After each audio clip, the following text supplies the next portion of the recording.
Alright, hello ladies and gentlemen, the people on YouTube. You're watching this in the future. The future is now, tomorrow, and also later. Whatever the hell that means. I took it from a movie. Today we're watching C9 versus FlyQuest, Reaper and Westrice versus Coach Curry. Wow, that is free for Reaper and Westrice. I haven't watched this game. I didn't watch this game, so I don't know what's gonna happen. Licorice with the Rumble lock-in. Riven ban against Mr. Viper. He banned it from Viper. Lucian ban and Blitzcrank. Blitzcrank ban, that's smelly. Of course, targeted at Mr. Ignar. It means the trash is coming here. Are we guessing? Is trash coming here? Vulcan trash? Ooh. Vulcan trash? Vulcan trash, yeah? That's what we're guessing. Okay, let's proceed. Let's proceed. Usually here you take your AD carry of choice. Wild Turtle smells like an Aphelios player, and then you lock in Gragas. Oh, Senna. So yes, Senna Gragas is the best rotation. Let's see if NA knows. Senna Tamkench, they don't know. Obviously you don't want to look in trash against Tam. Tam is okay against trash, but if you have the option of picking something heavier, then you just go for heavier, and Nautilus is heavier. When I say heavier, I mean more because trash has like a decent amount of but not enough like Nautilus, because Nautilus is only Trash is a bit of you know? He's also a bit of defensive, not full Nautilus is full He's thicker, right? So here we have the Aatrox lock-in, could be double flex. Usually I like Ornn more here. Ornn is very nice into this. Very nice into this. Double flex Ornn. Just pick Ornn. Camille ban, interesting. This is Aatrox blind pick top. Camille is a Licorice special. Maybe he's gonna play Hecarim. Ooh, Hecarim. Hecarim, ooh. Bans here should be jungle bans, but at the same time you're banning out yourself, right? So I would ban AP jungle options. AP jungle options are good to ban because you want an AD jungler, right? You can go Jarvan, you can go Lee, that's what you want. And then you should consider here if it's just the better bans to do, because already the Rumble enemy is going to look to go like AD jungle. But to be fair, if you blind pick an AD top, it is the same. You can just go Elise or whatever, right? Ornn, I just like Ornn. Ornn double flex, last pick mid top, and match Ornn with Rumble at all times. LeBlanc and Camille ban. LeBlanc is a very strong blind pick, especially with Syndra ban. They don't want to pick mid LeBlanc fourth. They want to last pick. So it smells very fishy. I think Power of Evil wants to play like an Orianna here. With the bans that are happening. Oh, no. Orianna ban. Ooh, only in North America. Coast to coast. This is a good rotation. Very nice. Oh, very, very nice. C9. Very nice rotation. Take the best jungler in the game. Strong AD mid laner. Very, very nice. Beautiful. Beautiful. Very strong. I really, really like this. With with Syndra, LeBlanc out, like Kiana is good matchup here, and also on top of that there is no AD mid option. No AD mid option, meaning like you can't pick Pantheon, for example. Like Pantheon is a matchup that's very hard because there's too much AD. Like this is a full AD team. You need to pick AP. So most AP options here, Kiana is going to be good. 2v2 is very juicy here, Kiana and Gragas. So here, I think C9 demolished FlyQuest in the draft arena. Very, very nice. Here, mistake, I think Ornn. Here, ban junglers, I think. Ban junglers. Instead of banning this crap. Just ban junglers. Just ban junglers. Imagine here, you ban Gragas. You ban Gragas, and then you pick Lee. Or you can even ban Lee. And then go... Just ban fucking junglers, man. Imagine leaving jungle to second wave and then Gragas gets pick. Do you think that C9 is better than last year's TL? Too early to say. I don't understand why NA love Tahm so much, because it just provides you a safety. Like, Tahm is for the support players that are too bad to play Thresh. I tell you that. Like, Tahm is not a bad champion. It's not a bad champion. It's an okay champion. Yamato, why is Malzahar not used? Silas and Flash ult is very useful. He just loses most matchups in mid. That's the problem. Like, Tahm is not a bad champion. It's okay. It's fun to meme Tahm, but it's not a bad champion. I think Tahm is definitely A tier. Diana lock-in, not the end of the day. Like, Diana and Jarvan still have some 2v2 option into the Kiana, but it's much easier to locate 2v2s with Gragas and Kiana. Rumble into Aatrox matchup.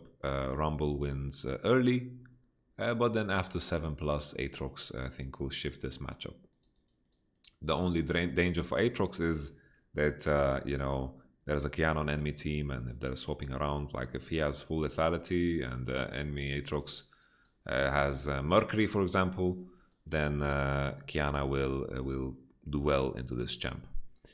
Ideally here, you isolate Rumble, you let him alone in topside into Aatrox, you don't care if he falls behind or whatever.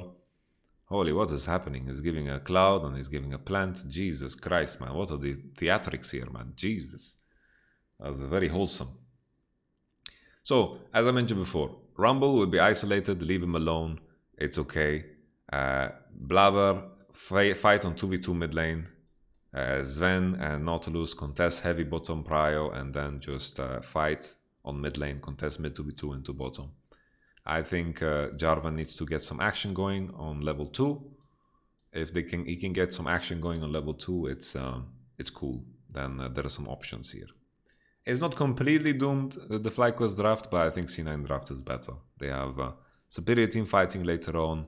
Split push threat is not that big, and it will come down to if C9 will snowball early enough to break a mid tower, because if they break a mid tower against FlyQuest composition when they have Senna and Tahm, I think automatically the game is over, because there's too many angles that you can engage from. Let's listen in to the interview. Cloud9, and this is so wholesome. I caught them backstage, and they both actually exchanged gifts as a sign of what, this partnership between you two, all to plant the trees. So Curry, any words that you want to say to Reaper before we go into this game? Let's just make sure we plant a lot of trees today. Planting the trees. Wow, for you. strong fighting words. Same, all right, short and sweet here. Let's hope that we plant that forest. Back to you guys. Wow. They're looking for a bloody game too. Yeah, they're looking for a bloody game too. Thank you, Ovely. Silas here instead of Diana. There's some good ults. Like, how the fuck does Silas ult and Aphelios work? Like, what happens if you steal Aphelios ult with Silas? Do you ult depending on the gun that he holds? Because that's how LeBlanc ult works, right? If you steal LeBlanc ult, you are mimicking the spell that she last used. So I assume you fire the ult with the gun of Aphelios that he's holding at the time. You get the gun he holds at the time. Okay. Okay. Kills 1 tree. Cloudrake 10 trees. Win 100 trees. Okay. That's cute. That's how Jace ult works as well. Yeah. So I imagined. So I think Tahm and Senna should be able to fight for prior level 1, but Gragas is pathing into bot and he didn't get a leash, so no one knows his position. Jarvan could potentially look to invade blue, which he's doing. Very nice moves from Santorini. But here the map will be divided, and maybe C9 can look to pressure dive on bottom. Blabber will take level 3 on the golems. Jarvan taking the blue, but on 10.2 taking like 3 buffing the enemy really doesn't matter. Like, Santorin will get a really late level 3 here. I don't like that he is not securing the Gromp as well. I think securing the Gromp is better here, because Gragas most of the time will be too much in danger to face check the enemy blue. So I think just steal the Gromp, commit all the way, and it's better. Licorice going all the way, like here, is also very dangerous. Like, imagine Jarvan is waiting and he will get chunked. But I think Rumble should win 1v1 against Rumble. I'm just thinking here, let's say Jarvan did the Gromp. He will finish the Gromp before Rumble was here. And then let's say he was level 3 and Rumble face checked into him. This could be a very, very dangerous dog. Rumble checks the blue. Okay, he knows the Gromp is up. Blue is done. Base for Gragas. He's happy. I think this was a mistake. I think Santorini should have stayed for Gromp. And I think Rumble is being an absolute maniac. Locking in. I missed Rav. What did you think about Rumble Kiana? I think it's good. I think it's good. Here you have a clear weak side with the Rumble on top side. It's all good. The question here still, like I still think that, like if we, honestly, let's go back to draft. Because I didn't talk about what improvements we can make. So ideally, this is Ornn. This is Ornn, okay? Into this. Because you want to just pick Ornn into Rumble Flex. And then fourth, ban junglers, ban Gragas, ban Lee. And then just pick whatever jungle you want, like whatever the fuck Santorin plays, and it's good. And then here, when enemy locks in Kiana, Gragas, you put Ornn mid, and then you lock in Soraka. Then you have Soraka into Rumble, and the game is over. Over. Ding, ding, ding, ding, ding, ding, ding.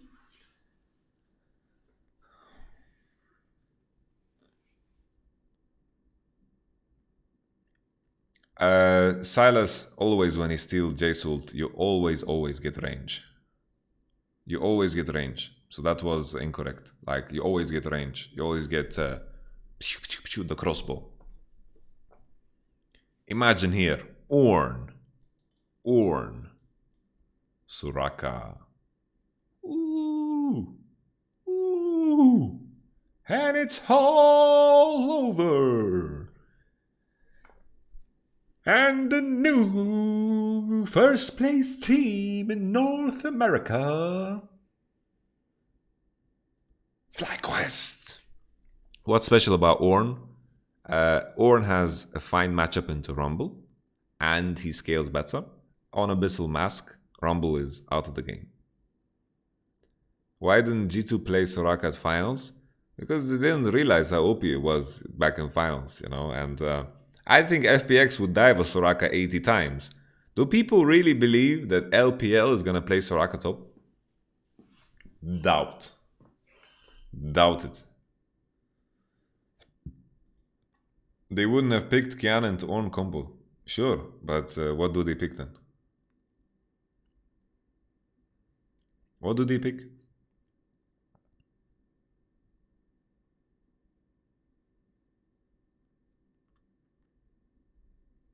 LPL is like 10 G2 teams in one region. Yes. Yes. You're the coach, you tell me. I don't know. It's difficult. It's difficult to pick if like here I think ban should have been Gragas. If you ban Gragas and LeBlanc, it's very good. Ban Gragas LeBlanc, very good. Pick Ornn here instead of Aatrox. Fourth pick Lee over Jarvan, you know? And then last pick mid-top.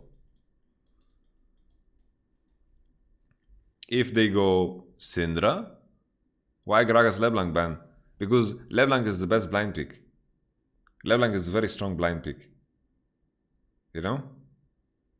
And you are leaving the AD jungle options. So here, matchup would be like Lee, or leave Gragas open and wait C9 bans. No, but you ban first. You ban first. That's the problem. You ban first. So FlyQuest bans first, and Cloud9 react. So here the jungle matchup would be like Lee, Jarvan, and LeBlanc is out. So they will pick like Syndra with Gragas out. Maybe with Gragas out, they don't pick... like if Elise is banned and Gragas is banned, maybe they don't pick Kiana. And then... but we don't want Gragas. This team don't want Gragas. This team don't want Gragas.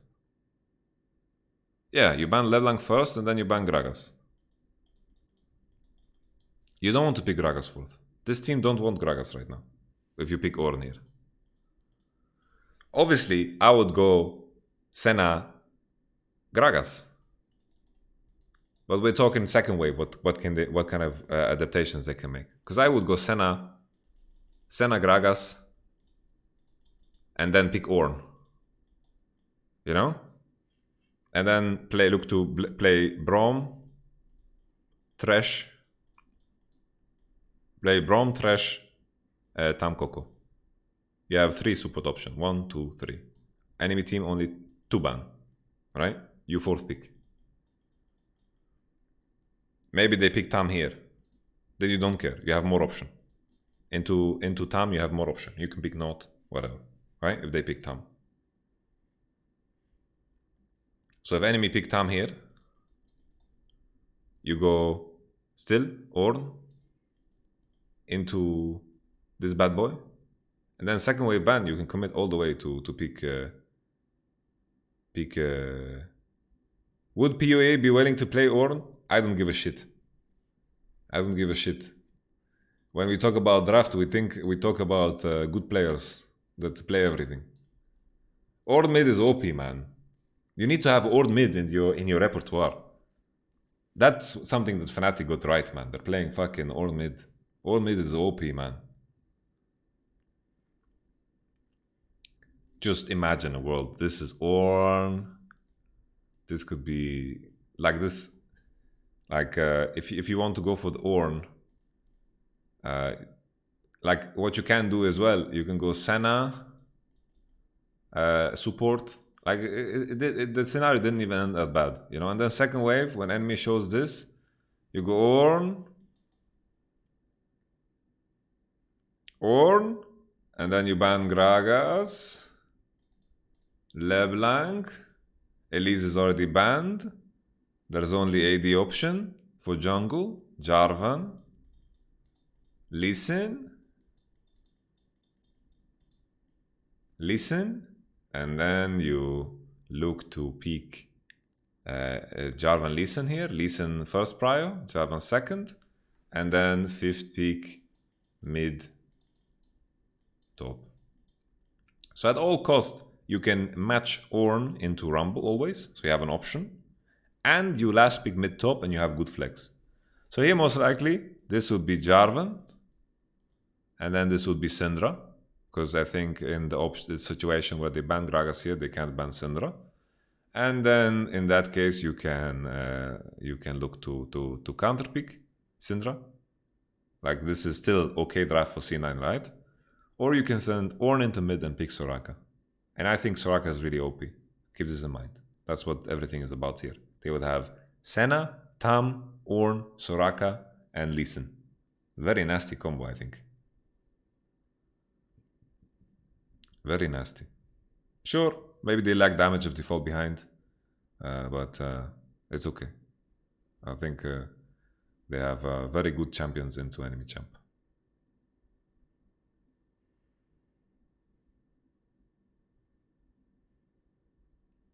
I think Senna support is also better than AD on 10.3. Well, better is hard to judge, right? Because they're completely different roles, but I think Senna support is quite strong on 10.3. Isn't Echo available for AP jungle? Echo in competitive sucks, man. It's really bad. Doesn't do anything competitive. The reason he is OP in solo queue is because he gets a double kill because he goes level 3 on bottom. That's why he's OP in solo queue. And then when he snowballs very fast and hard. Very, very fast and hard. But we talked about the drought very long. Let's continue into the game. Pros hate Senna support because Senna support it's so fucking weak. It's so fucking weak. You know, it's just it's weak in the sense that, you know, that the support meta is just too strong against it. It's just that in pro scene we hate range supports because you lose every skirmish. You know, that's the problem. You lose every skirmish, you lose every 3v3, you lose every all-in. And looking to siege and poke is just not the meta right now. But in solo queue, Senna support looks kind of good. Okay, so we talked about Santorin. I think he made a mistake. I think he should have stayed and taken Gromp. Santorin went for Raptors instead. I think it's it's not good. Like here, Gragas lost nothing. Like Gragas is even ahead on tempo. He's a base ahead, and it's good.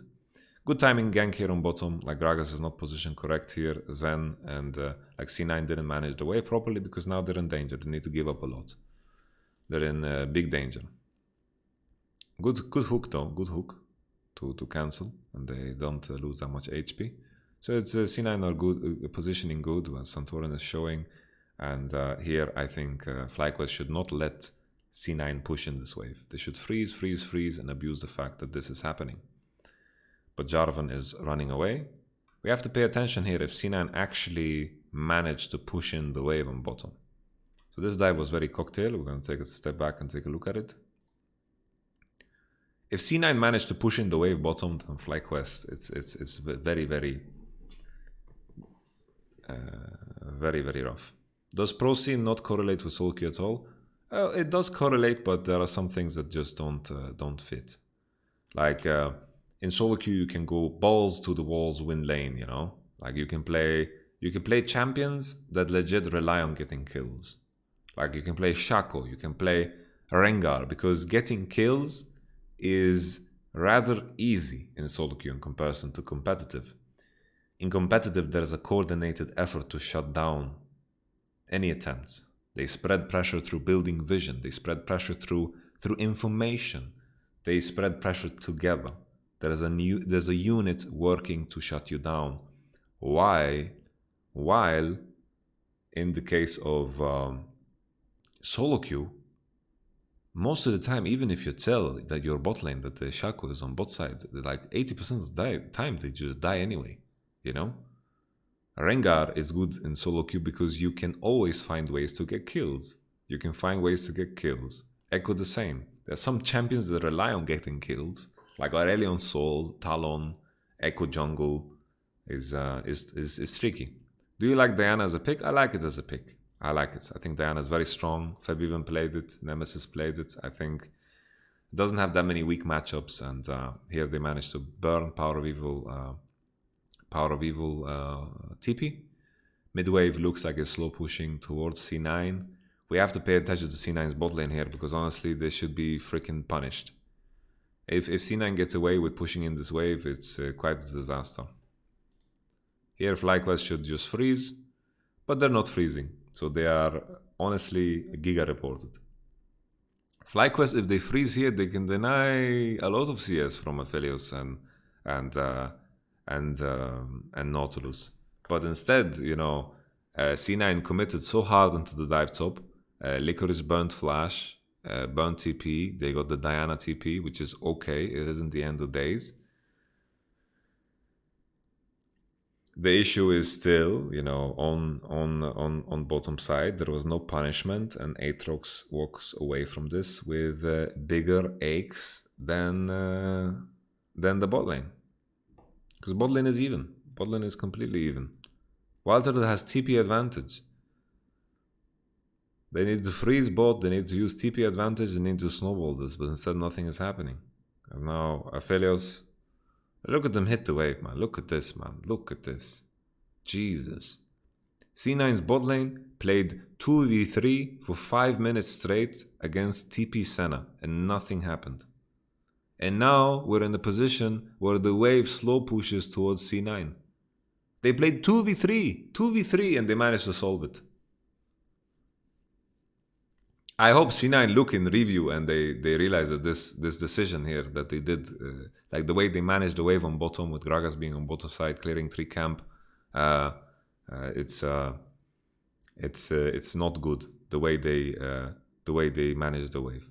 This is very good because here Wild Shadow TP'd back, and Aphelios, it looks like he dominated. He based on BF 2v3 they laned. C9's bot lane laned 2v3, and Aatrox got screwed over, and Diana had to burn TP for nothing, because I think C9's playing to top side was also not that great. I think if they wait for Kiana there, they can easily kill Viper. They can kill Viper. Very, very impressive for C9 bot lane that they don't die, man. Maybe they just know Santorin is not a ganker or something. I don't know, man.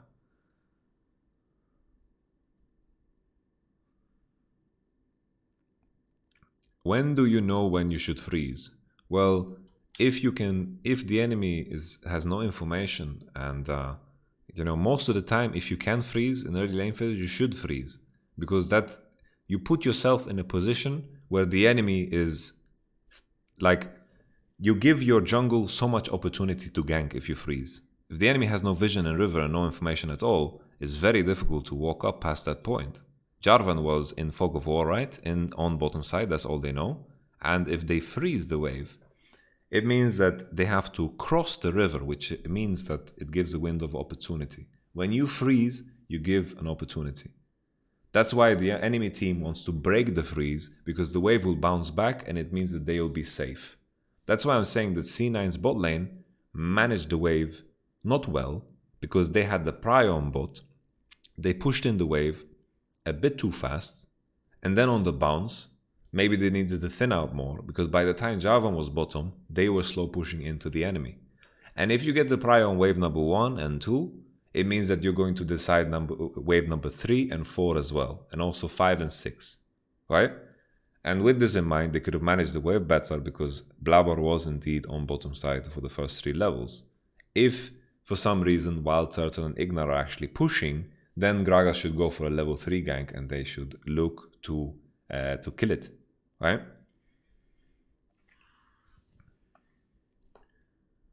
So keep in mind, you know, when you're freezing, you are giving opportunity to your jungler, but you're also giving opportunity for the enemy lane to roam.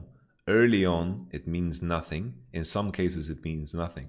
So LS is often talking about freezing in mid to late game, and there are scenarios where it's correct to freeze.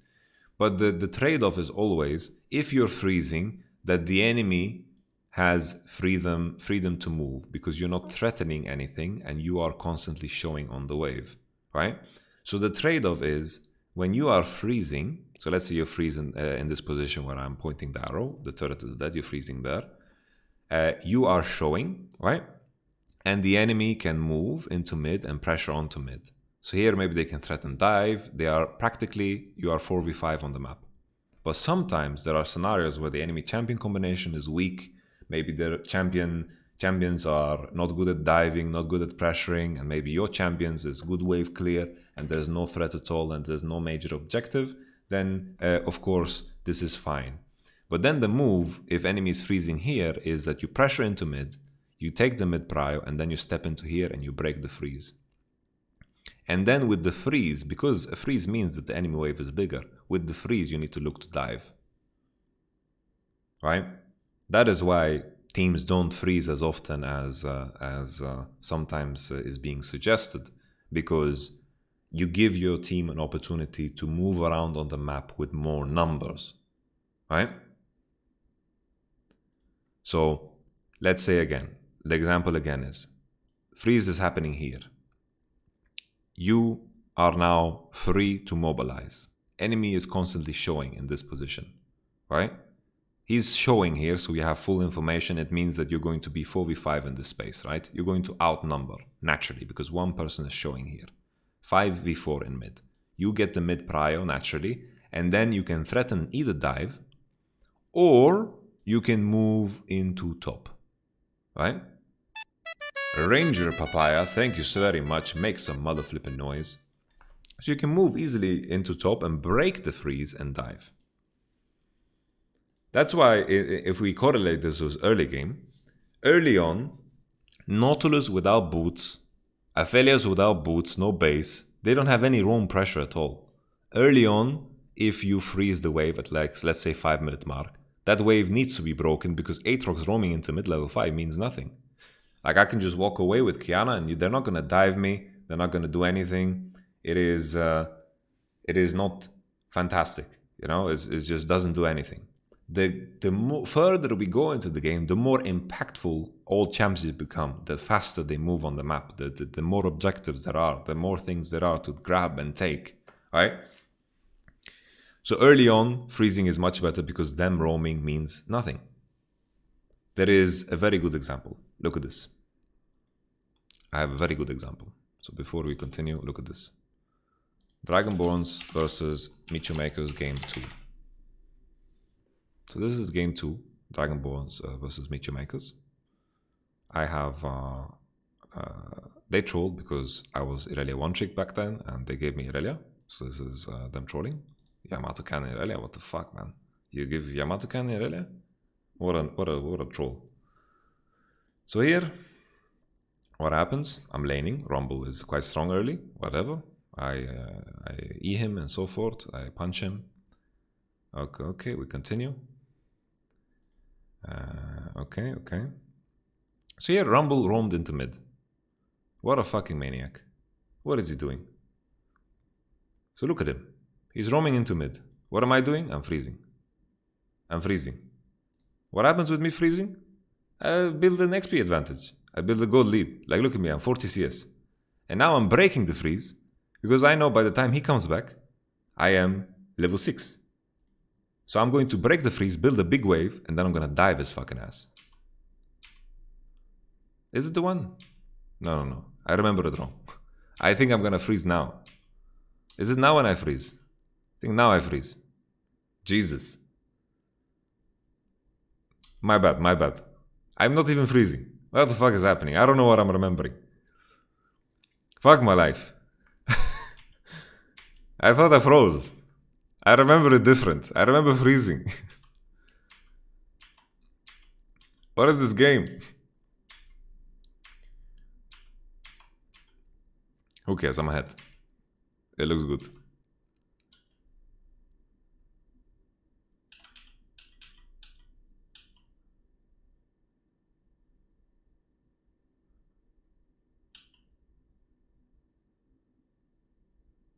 Well, I solo kill him.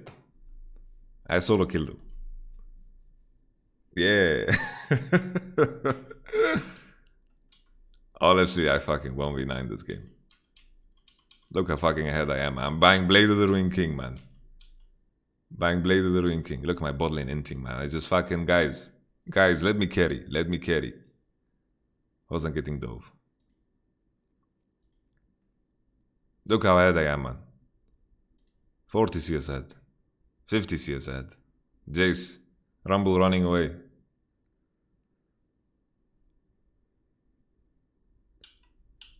Jesus Christ, look at my team running it down. Okay, Blade Ruin King. Look at that, 70 CS ahead, guys. What happened? Okay, I'm getting a kill. Look at that blade. Boom. What a disgusting inter.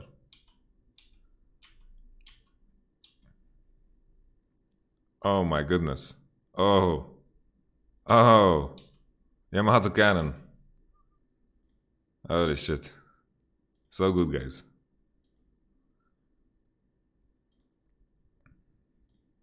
Look at that. 70 CS ahead, guys. Because of freezing. Oh my goodness. Oh my god, look, Flame Horizon. Oh, look at this team fight. This team fight is juicy, guys. Look at me coming in there. Killing Amy AD carry. Boom. Focus Jace, guys. Focus Jace. I have QE. Holy. What a smurfer, man. What is my farm, guys? I need Flame Horizon. Can you believe I lost this best of 5? Would you get Kia player of the game for this match? Of course, bro. Of course, man. If I didn't get Kia player of the game, I fucking 1v9'd. Look at me go, man. Flame Horizon is on, guys. Okay, we move on. This is a FlyQuest C9 review. Okay, so we talked about bot lane and how big of a disaster that is. Rumble is in good state. Bottom is in good state. Jarvan accomplished nothing. Gragas is a very happy Gragas because he's level 5 to the Jarvan level 4. And Jarvan is not a champion after some time. Like, Jarvan is an old bot. And he's very unhappy now. Very unhappy. Gragas is very happy. Okay, that was cringe. What was cringe? What was cringe, evil cookie?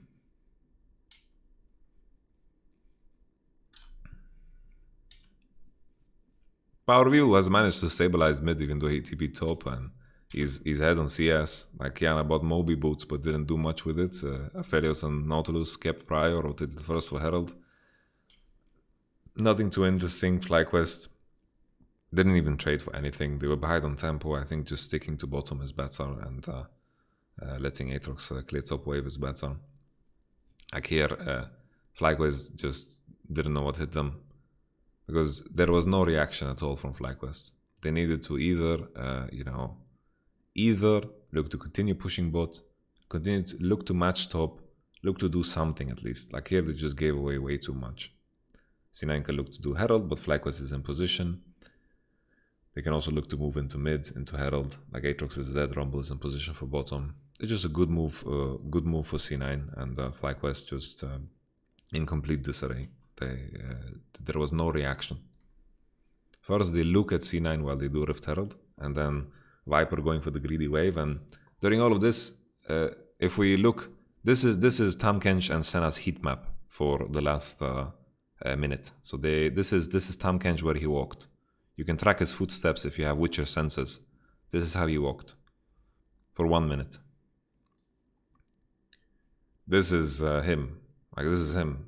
This is TamKench heat map where he walked the last minute. They just need to commit to a decision. Cut your losses to commit to a decision, so you actually get something out of the fact that the enemy did Herald. At least recover by going through top, but they were just walking around. And now C9 is once again ahead on the rotation, even after they pushed out top and they killed Aatrox. They are first on rotation on bottom. Rumble is very, very strong here. Kiana might need to look to push mid and rotate into top. I think C9 should consider making a rotation into mid and then catching top wave with Kiana, because there's a lot of CS that's going to be lost on top. But... oh, what the fuck? What is this? Why does Diana not push in the wave? Diana doesn't push in the wave, bro.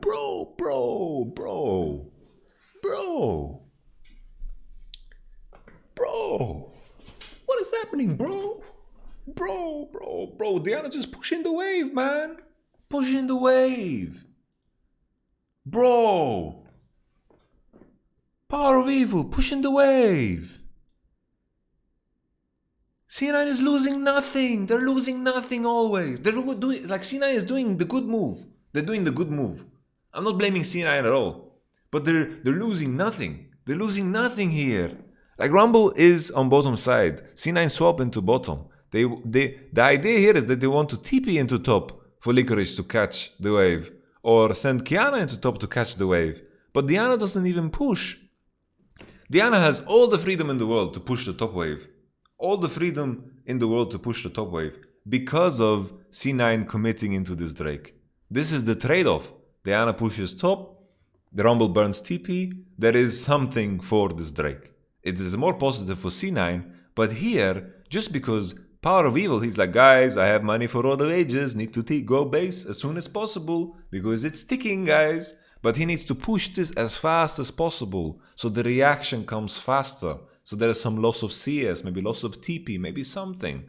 But here, Licorice is looking in top wave. He's like, what the fuck? He's not pushing. I'll just walk there. Look. Okay, thank you. The wave crashed just at the time when I appear. Look at the wave. He's like, oh, thanks. It's like as if Power of Evil worked together with Licorice here. He's like, bro, I need you to keep TP. So let's just push the wave perfectly so the wave crashes when you just show your face on the wave. Ooh, Road of Ages, guys. Power of Evil, Road of Ages. Time is ticking. Need to buy it as soon as possible. I apologize for the random tangent with Dragon Balls. I thought it was a scenario where I froze the wave and then with Rumble roaming, at least Rumble roamed, right? Rumble roamed and then he came back and then I snowballed that lead into a complete stomp, right? Just because Rumble roamed at level 4. This is just an Animal Planet move. Yeah, so this... what the fuck? Okay, stop painting. Stop painting, bros. Oh no, what is Wild Turtle? What the fuck, bro? What are you doing? Niski with the good rotation. Because C9 is doing always the right moves. Because look here. Rumble, pushing in the wave, rotating into mid. C9 recognize the tempo advantage they have from Rumble, using that to go into mid for the next wave and use the man advantage because Aatrox needs to push top. Very, very nice. So this is good moves from C9 once again. They recognize Licorice has tempo. Just because Licorice has tempo, we go for the 4-man play onto bot. Because here Rumble can catch a mid wave without losing much at all. Diana's hovering into bottom, but it's too late. Wildhearts also just can't get fucked, you know? Can't get screwed the way he did. He just got queued by Nautilus. Nautilus ulted, lost a lot. Ignar lost flash and then heal. And Wildhearts getting caught is a big mistake. So of course it shouldn't happen. But the moment C9 get the tempo swing, they recognize it, play very well as a team. They are playing around the turrets and objectives super, super well. There's nothing to complain about, honestly. Nothing to complain about. Like, the only option is, like, the question if there is more to do in the 2v2 mid lane, but Diana and Jarvan is pretty strong in the 2v2 mid lane, so there is a sense of risk in doing that. Macro-wise, C9 are doing super well. This Rumble ult left a lot to desire. Here, it's not good to all-in for C9, so this was a mistake. It's good to back off. It's not good to all-in because no one's on the map. Aphelios was all the way in bottom, Nautilus was in base, Gragas was also in base. So with this being said, it just isn't the time. Ooh, good move, Niski, good move. Okay, respect.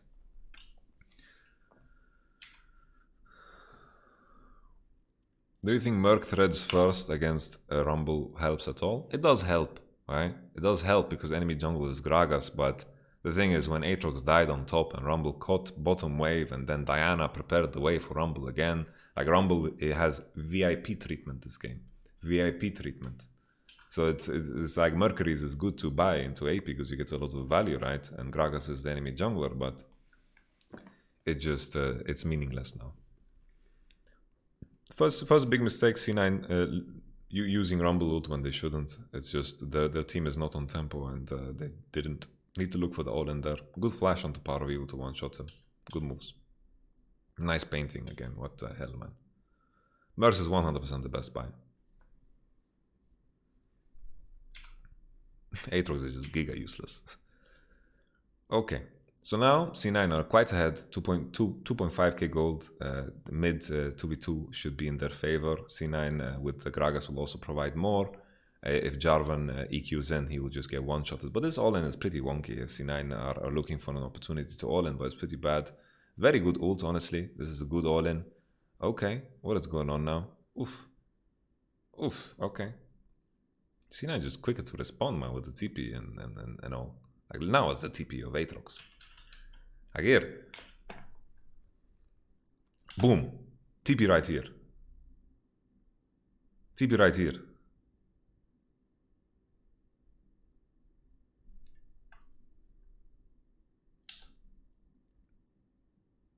Because this was a fine situation here, if they TP right away. But the TP comes too slow, and there is the match, and then Santorin gets freaking popped by the turret and the ult.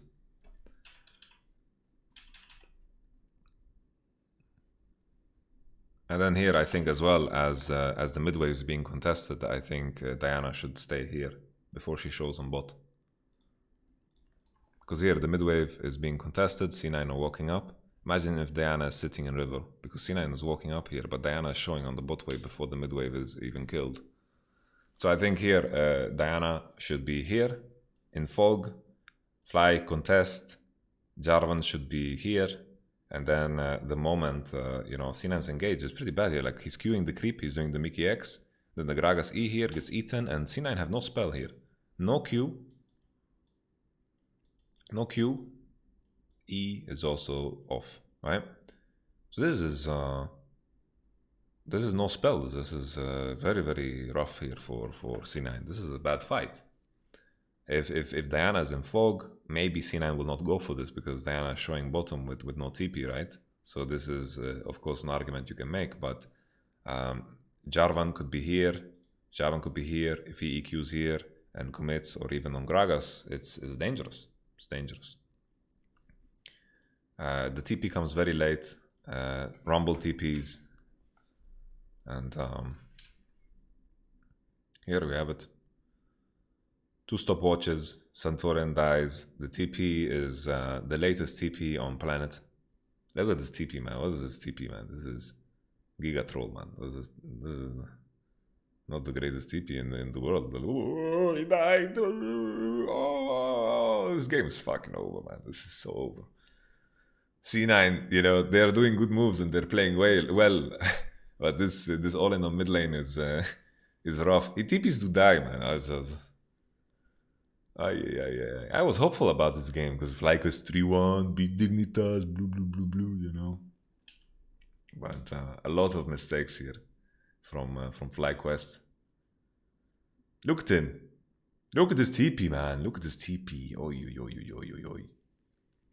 Good barbecue. Boom. They commit on Rumble. Rumble flashes out. And then there's Viper.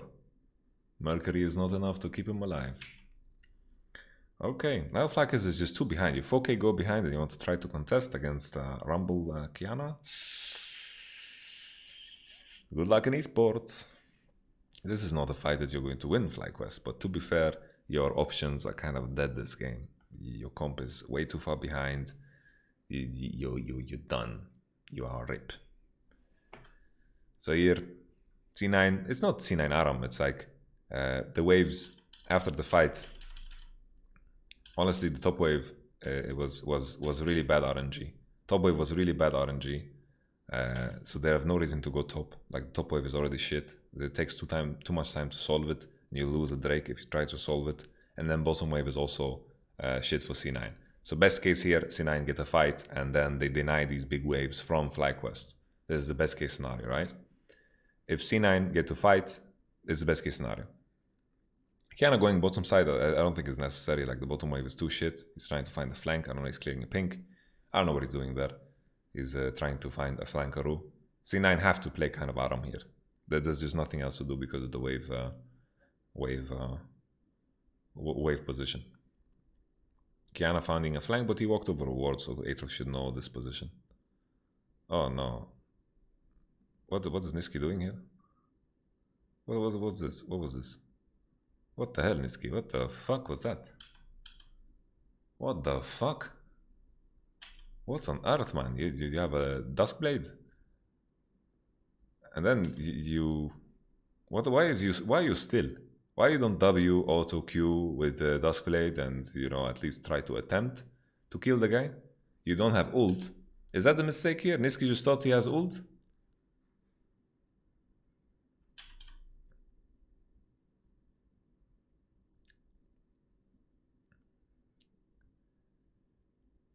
This is variant. He thought he had ult or something. I don't know. He definitely misplayed here because he just stood still. He was trying to do the perks. Throw a spell and then stand still. He bought time for Drake. He didn't need to buy time. Like, C9 had all the time in the world. Ooh, barbecue ribs. Nasty.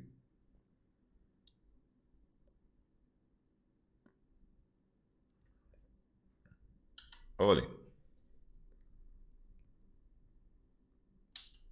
This is the face you make when you make a move like that. Okay. Okay, they get a Drake. Okay. Let's pretend Niski bought them time. Kick. Niski didn't have ult. I'm assuming that was it. You know, he thought he had ult, and then he wanted to look to all in, proc Duskblade with Rek'Thar twice, and Q, and you know, go for it. Kill the man with Mercs, but with level 10, I don't even know if he one shots with ult. He probably does. Probably does actually.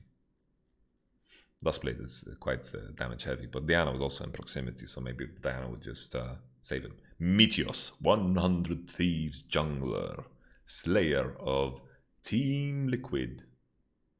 Sven had a good support in TSM. Well, I think Vulcan is the best support in NA. Well, outside of maybe Code JJ.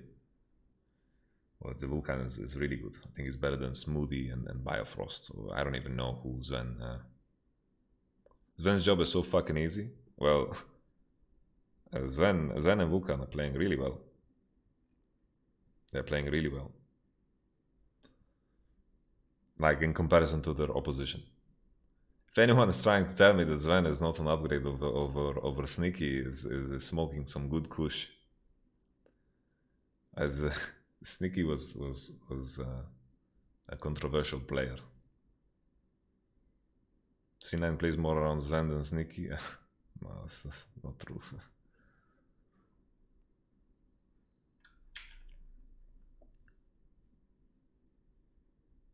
Keep in mind, Sven was the best AD carry in Europe when he left. And I think C9 is the only team that gets, you know, gets everything out of a European player. No other team does. C9 seems to be a great home for players. Players that go to C9, they tend to just be better off. Sven seems very happy here, and he plays better. Svenskeren in C9 was the MVP of the split, you know.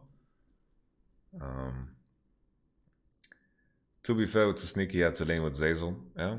Well, Vulcan is much better than Zazel.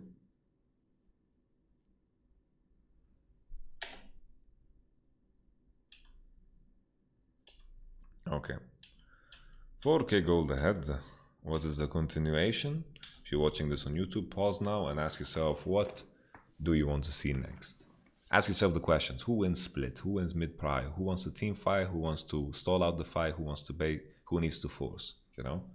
Who is scaling better? These are the questions you should always ask yourself when you're playing, when you're reviewing. You know, this will always give you the answer of what is the next step. So my analysis, you know, if you paused, now is you just pause if you want to think about yourself. My analysis is Aatrox will not accomplish that much on side. The mobility from Predator Gragas and also Kiana mobility will be too difficult for him to find any pressure. He's too far behind to pressure the Rumble. 5v5 should be heavily in favor of C9. C9 will also have Pry on mid because of how strong Aphelios is. So ideally you play a 1-3-1. Rumble TP is coming off cooldown in about a minute, a bit more than a minute. And he'll be on bottom, and then you know, we have an Infernal. Maybe you send Rumble into top because of the Infernal, and then you play for Nash. You play away from the Rumble naturally, and then you just play either you play 1-2-2 where Kiana and Gragas play around Fog, or you play 1-3-1, Kiana is in Fog, and then they threaten mid, and there is no mid tower, of course, so this will be very, very easy for C9 to execute on. What you want to do in FlyQuest position is that you want to look to outnumber. They have TP on Diana, soon on Viper as well. They want to look to outnumber, use Tamken's ult to surprise, use Fog to catch the Rumble or the Kiana on side and then force a fight like that. Because Diana is still relatively strong, right? This is a 40 CS advantage. Kiana has given up a lot of CS, entered in the Drake fight, and has been running around with his Moby boots. Like, he bought Moby boots for the team, which you can argue with. Like, this is not something that he's going to get away with when he plays against international competition, because the last time we saw C9 at Worlds, Niski was very exposed. Like, if you look at Niski versus Caps, that was just, you know, it was just a different level. Like, it was just a whole different world. It was a different game. And this Moby Boots shenanigans where you sacrifice yourself, it just doesn't stick so well on the wall, you know? So C9 are definitely in a better position. And then in terms of scaling, if there's a time where FlyQuest will be better, like, Senna will never catch up to Aphelios ever again. So this is a disaster. This is a big disaster. You know? Aphelios will always be stronger than Senna because of the gold advantage. Unless Senna gets kills or gets randomly ahead, Sven will always be stronger. Diana and Aatrox scale well, but Aatrox is super far behind too, so that's hard to rely on. You know? They need to find action soon, because C9 is going to secure the Infernal. They're going to secure this outer tower very easily with mid-prio, and then afterwards they will pressure Nash, and at that time, it's like the 25-minute mark, and what have you realistically bought in 5 minutes of gameplay in order for you to show off the fact that your champion scale better? 5 minutes is not enough, right? Scaling is a lot less relevant when you are this far behind. It's 4k gold. It's a lot of money. Yeah, it's a lot of money. So keep this in mind when you judge scaling. So scaling is better now because the gold is in the right hands. Senna, like Aphelios, is monster fed. And keep in mind, this is a 4k gold disadvantage when Kiana has very little CS. Like Kiana is 40 CS behind, right?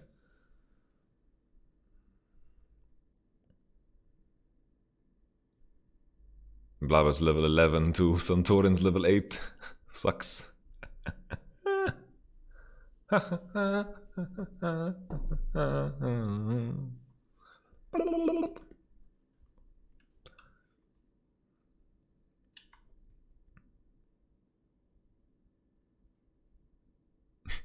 Vulcan is higher level than Santorin.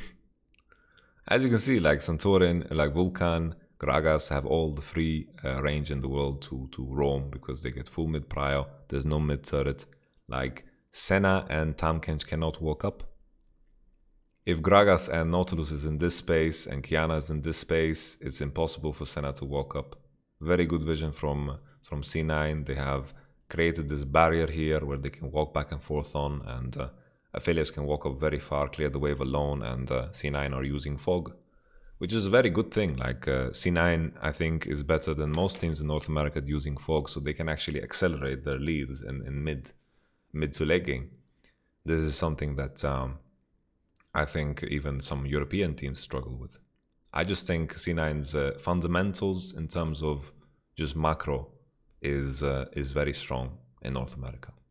They are first on the Rift Herald, they're good at swapping, they're first at Drakes, they are first at contesting the right space, they build vision well. All of the basics they do super well, and FlyQuest are screwing up the most basic things. What happened to Ignar? I didn't even fucking realize. What happened to him? They broke his neck? Because yeah, what are they really doing? Like they are smoking some good kush. Like look, this is pushed in. Diana is under the turret. They see her because there's a vision here. And then Aphelios is first, and Senna is catching midwave. He failed flash, but they shouldn't be here. They shouldn't be here. They can't be here.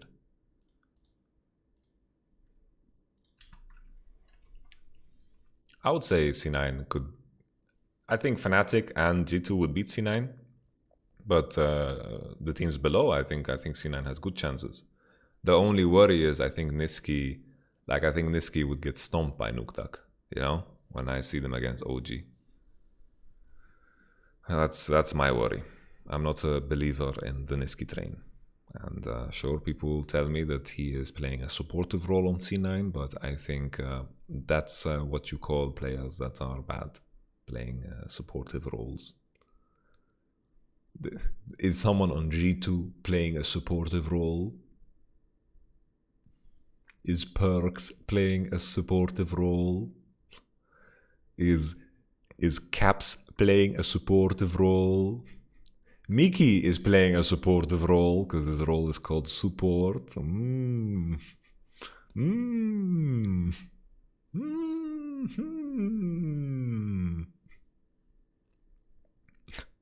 I play a supportive role in life.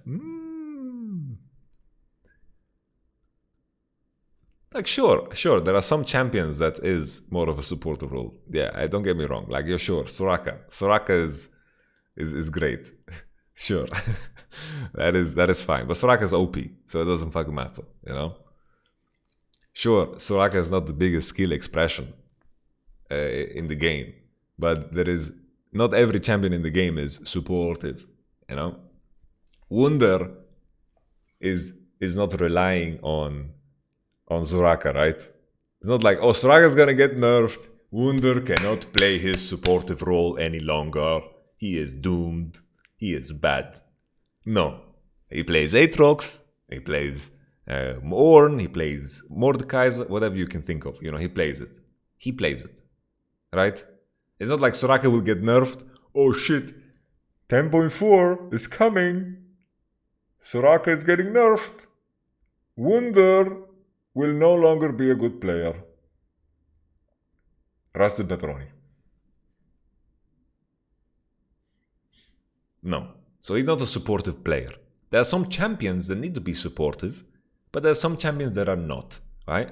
So sure, you can have a Soraka play a supportive role. You're giving up, right? You're giving up top side, you're sacrificing yourself, you're gonna ult the map. GP as well. There's some champions that fit that role, but there are not players that fit that role because they are going to be too meta reliant, right? Why is G2 so fucking good? Because you can't put their players in boxes, right? The best players, you can't put them in boxes. Nuktak, is he a supportive player? Is he assassin player? For example, Humanoid. His weakness is he can only do well on champions that have a lot of mobility, right? A lot of mobility. So he likes to play the LeBlanc because he can play side lane easier. Mechanically he's good, but decision making wise, Humanoid is a rough one. Trick is 100% supportive jungler. Sure, that's fair. Supportive jungler, you know? But does that make him good? No. Right? Some situations you need to be supportive, but defining yourself as a supportive player, I think you are just bound for weakness. It's a weakness. Faker played Lulu mid when it was busted. Sure. Does that make Faker a supportive player? No. Right?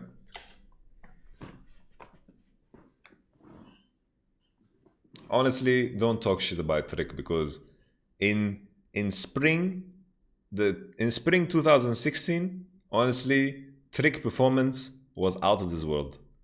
Trick was one of the best junglers in the world during spring.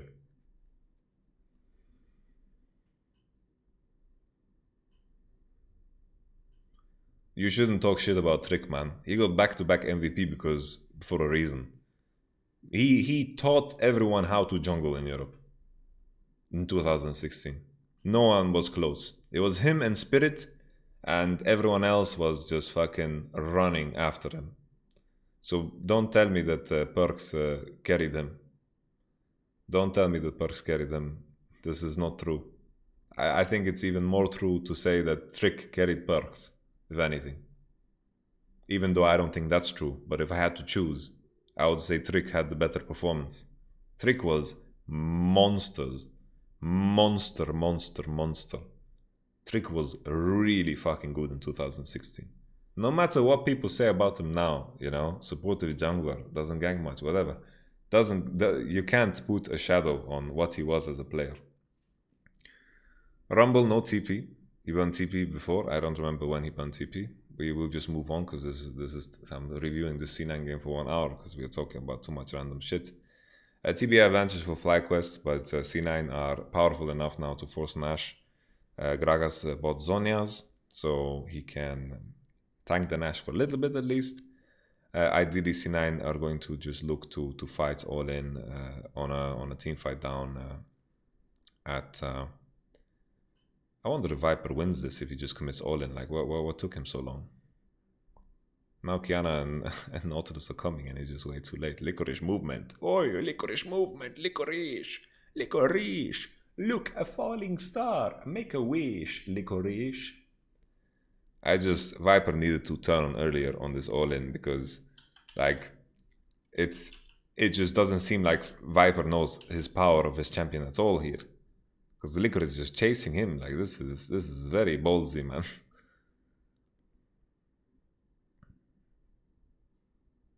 Yeah, Trick is not is not in the conversation of top 8 junglers in Europe.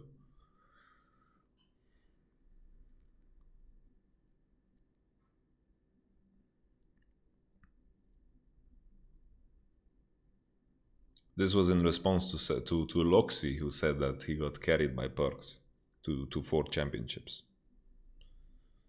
Okay, so they killed bottom, but at the trade for top, like ganking bottom Aatrox at this point of the game is not going to be that efficient.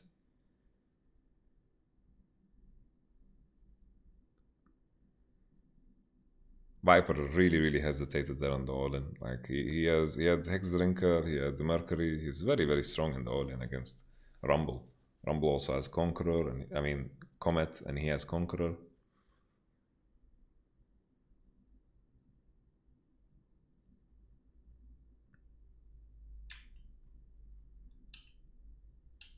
No reason to call anyone idiot, Loxy.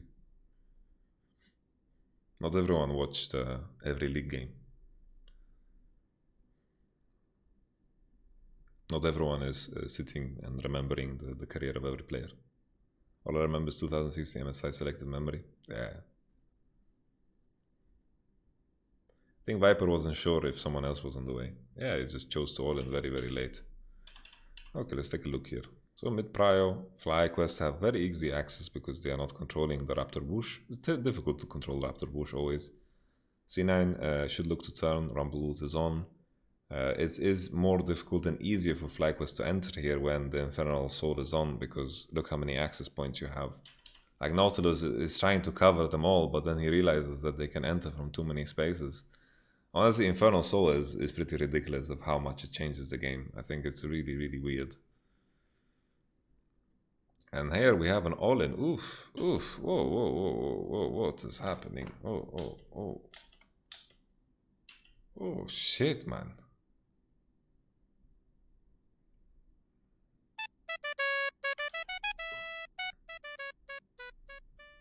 Thank you so much, Tbri13. Thank you very much, man. So here it's very strange that C9 are committing so hard on this, and Niski is not in position right now to look to fight anyone over the wall or something, if they want to look to clap Santorin or something.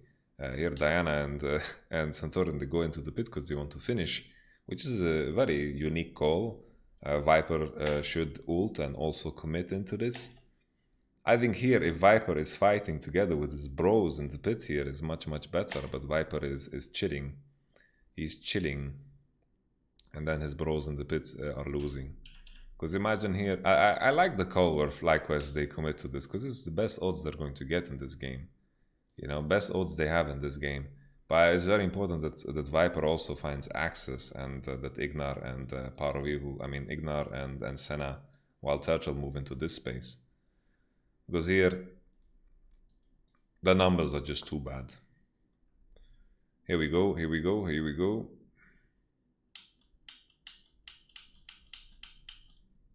Rumble took it.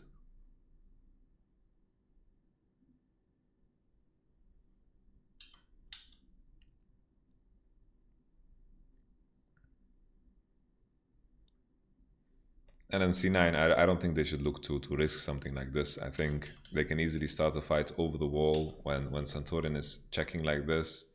If they have the vision for it, imagine Niski is positioned here or even here.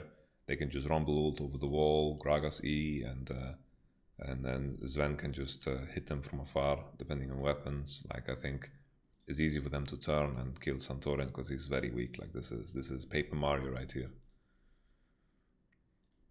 Smites were hard for every team yesterday. That's a fun way of putting it.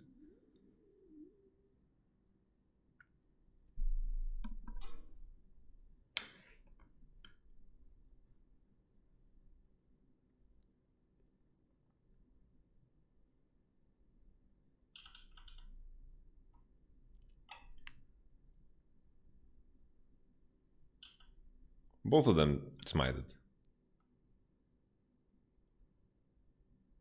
Yeah, Blabber smited. Wait, Santorin, did you smite a player? Santorin, did you smite a player?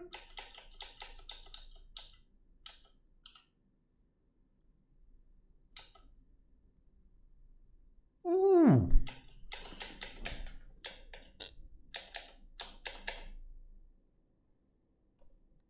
He smited the player! He smited the player! No! No!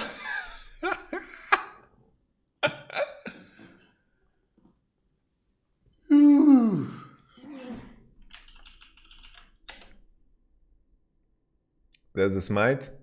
Santorin smited the player. Oof. Oof. Okay. And it's all over.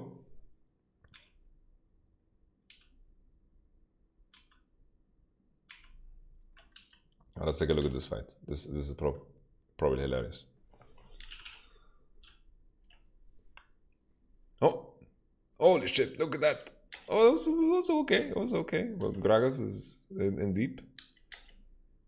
Oh, Oh, oh. Blood played it right, yeah. He bought some time. Now the barbecue. Okay. Very nice.